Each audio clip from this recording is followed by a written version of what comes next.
Hello, folks. The planet that you're seeing to your left is the planet Onion, and that is where I am from. It's my home. The planet that you're seeing afar, off in the distance, is your planet, in case you didn't recognize it. Today, you'll learn about my journey from the planet Onion all the way to the planet Earth. But first, let's roll back the clock a bit. I am Figbert.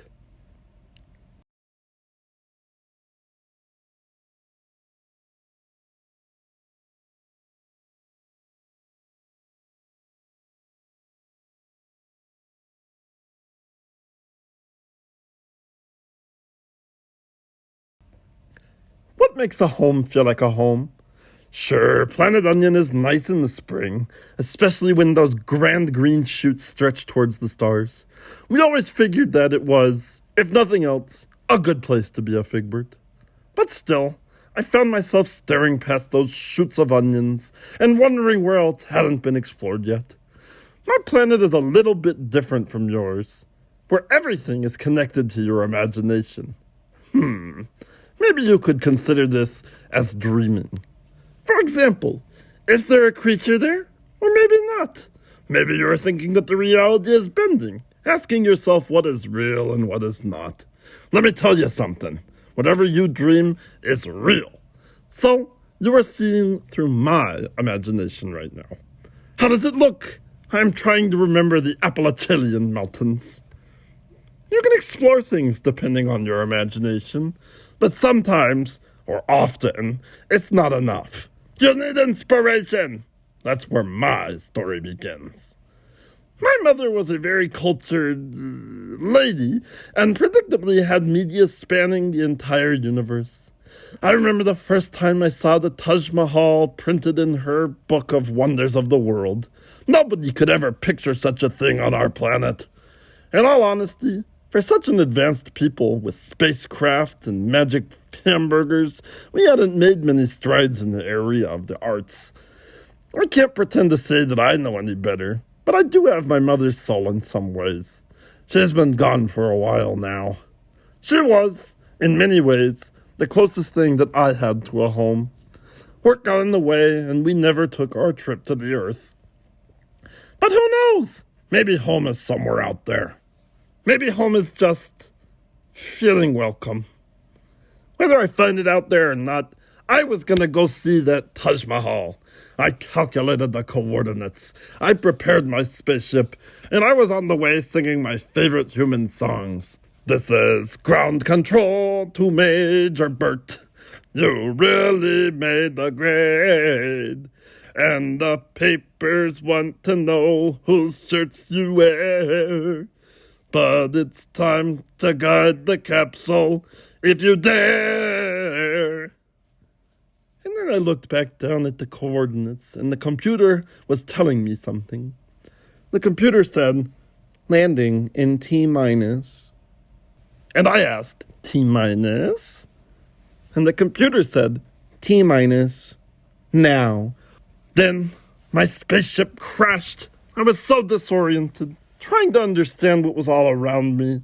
The Taj Mahal doesn't look much like the pictures at all.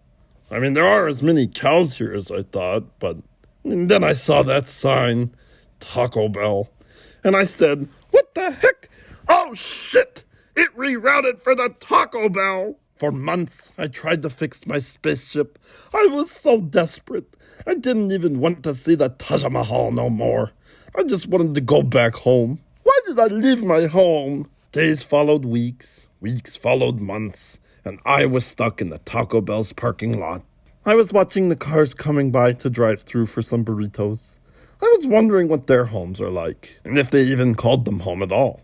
Is it really fair to say that home is just the place where you sleep? I eat all of my meals, take all of my walks, and spend every night sleeping at this truck stop, and I couldn't be less attached to it.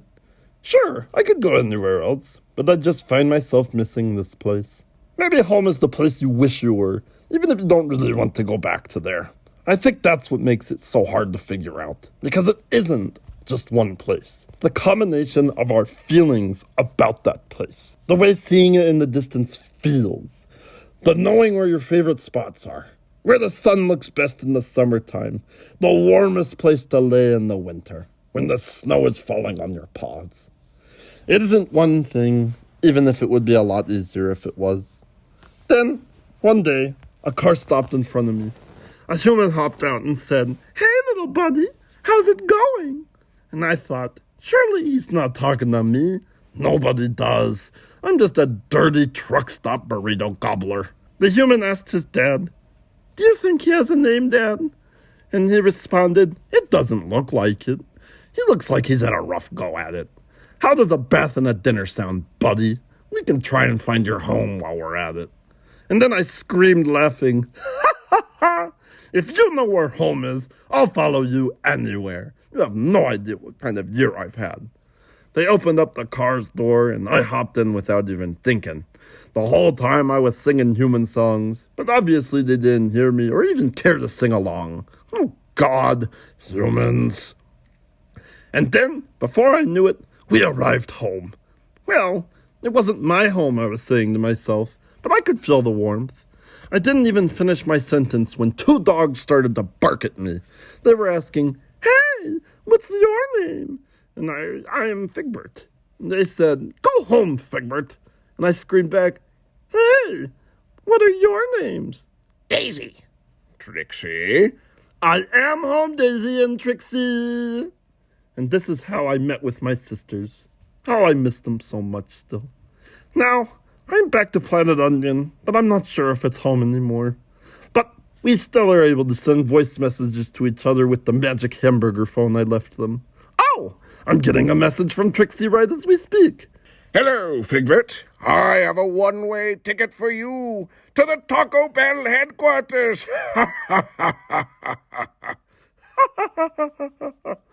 Oh, goodness. Well, one of these days I'll tell you my coming back story. But for now, enjoy the rest of the imagination that you may find here on Planet Onion. It's a nice place.